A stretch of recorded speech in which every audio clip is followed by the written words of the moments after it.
लोक तुझा फायदा घेतात म्हणून सतत दुखी असतोस ना? सगळ्यांसाठी सगळं काही करतोस रे, पण तरीही शेवटी तूच का रडतोस? हीच परिस्थिती आहे ना?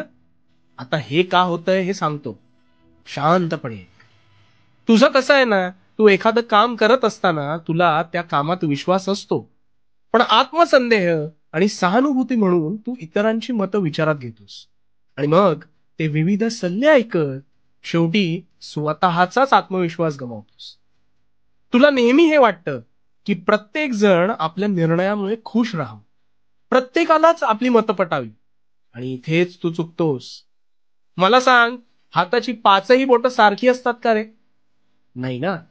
हा निसर्गानेच आखलेला नियम आहे. हे येतंय का ध्यानात? अरे मग सगळी माणसं समान स्वभावाची कशी असू शकतील?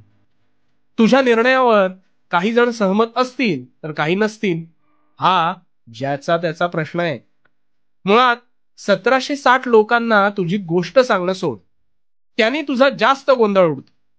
प्रत्येकाला खुश करायला गेलास तर सदैव तूच दुःखी राहशील, हे ध्यानात ठेव. आणि काय चूक काय बरोबर हे तुला कळतं ना रे.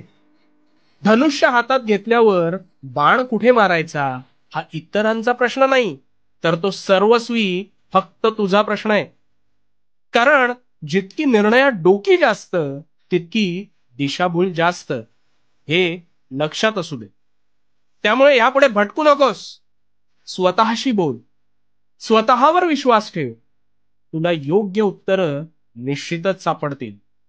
आणि हो, या प्रवासात भिवू नकोस, कारण मी तुझ्या पाठीशी आहे. भिवू नकोस, मी तुझ्या पाठीशी आहे.